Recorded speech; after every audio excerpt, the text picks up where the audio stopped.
Hey friends, Mark Holmes here, and as always, thank you guys for watching, commenting, and subscribing to the Joe Blue Sports Report. Without you guys, this literally does not work. Now, I'm done with my day job for the day, and you know me, I can't sit still, so I'm working like our Dallas Cowboys this offseason to get ready for the season. And I realized I need another seat. So I'm making another one of these benches to extend this for my outdoor living space and stuff.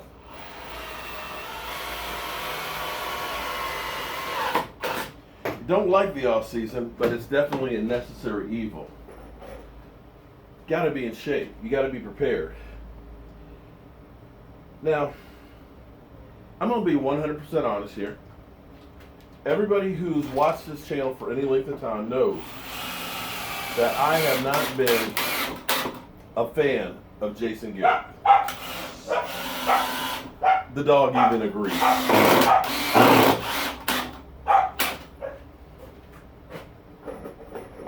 When I look back at some of the clock management issues, leaving time on the clock for frickin' Aaron Rodgers, icing our own kicker, having an uncreative offense,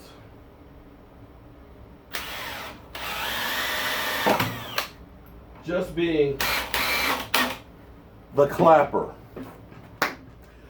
on the sideline. I've questioned whether or not he was the guy for the team. Questioned whether we should make a change in coaching.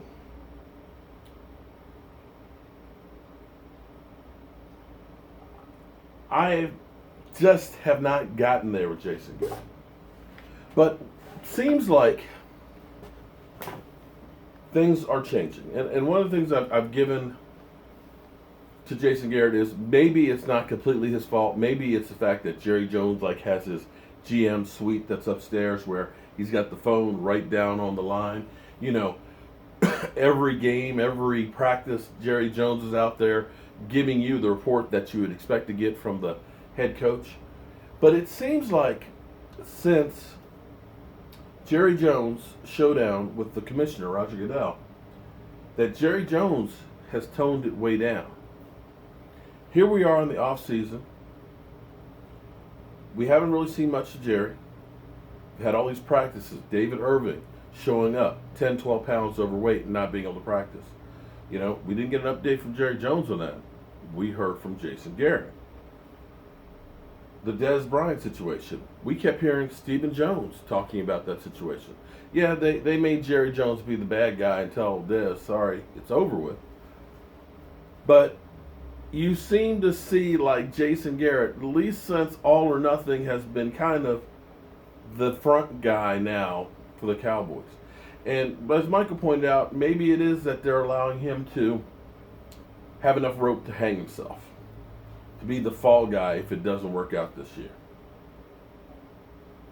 But I'm going to look at it a little bit differently, because I think the most important things that the Dallas Cowboys actually did was make some changes in the coaching staff below.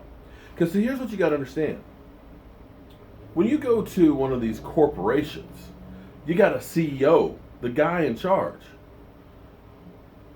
More times than not, that CEO knows nothing about really how the company runs.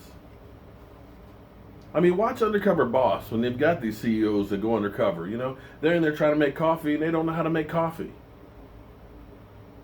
But the CEO's job, or the guy in charge job, is to put people in a position to succeed.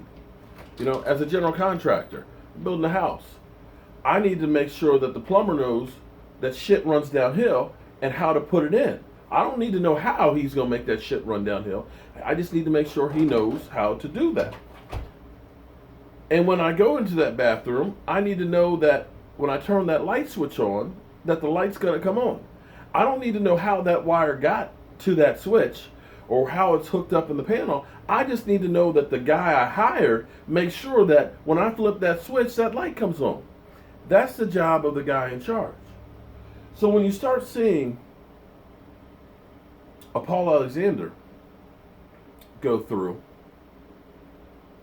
and make some changes, he's got some great guys to work with. Instead of the status quo of, hey, we got a great offensive line, so we don't need to worry about them getting better. He's challenging them and making them better. And you can start to see some of that even with guys like Chaz Green, who last year was a complete failure. He's working in the first team right now while Zach Martin's out. And reports are is he's pulling, he's moving better. Now, we know we don't have pads on. We're not in a game situation. But they're doing things differently. Because here's what, again, I'm not a fan of Jason Garrett. But he's what we got. He's what we have to hitch our wagon to right now.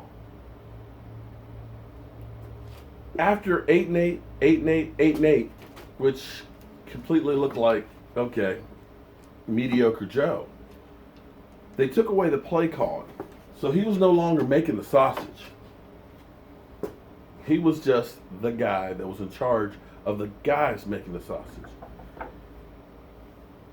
Even with that 2015 season of 4-12, the last 3 seasons we've gone 38-26. That's 68% wins. The NFL, that's pretty good. The playoffs have been the problem. So I'm hoping that as we have a Sanjay Lau, who is a tactician, a guy who believes in disciplined route running, and now that you've got younger guys that will listen, because when I look at All or Nothing, and you know how you can take something and how you cut and show it, you can show and make a narrative that you want to have. Now again, they may have just taken the only clips of Des Bryant being confrontational with his coach. But you have to wonder, who was in charge? Was the position coach or was Des Bryant? Because when you look at it, it seemed like Des Bryant was running things more than the position coach. Well, Sanjay Lau, he's out there working on getting these routes together, getting these guys in the right positions, working on the timing, so that way there's not a question of if the ball was not in the right place, it's not because the wide receiver wasn't in the right location, then it was the quarterback. Right now we got questions all over the place. Was Des Bryant lazy on a play, or was he off, or was it the quarterback was just couldn't hit anybody? They're holding guys accountable and they're coaching well. You look at Chris Richard, who you can tell the influences of him. So it's not all Jason Garrett. It's those guys that are making the sausage underneath them that are going to be the difference. The guys that are having that contact and taking that young guy and saying, this is what I need. This is what I expect. And this is how we're going to get there. Jason Garrett, well, like I said, it seems like he's beginning to take the bull by the horns, that he's either going to sink or swim, and it's going to be his way. And maybe that's the best thing. Maybe that's part of the reason why he's failed in the past. It's because he wasn't allowed to do what he really wanted to do. It'll be interesting to see how it goes. But you can feel a bit of a change with the team.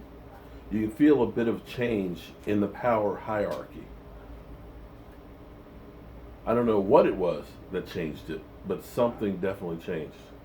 So we'll see how this offseason goes. Hopefully David Irving gets back on track, gets back into shape, can get back out there.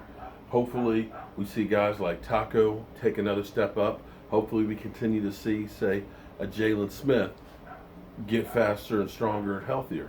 And again, that's another one of these things that I'm happy about too. Is the training staff change. Because we seem to have had the same injuries over and over and over again. Hamstrings.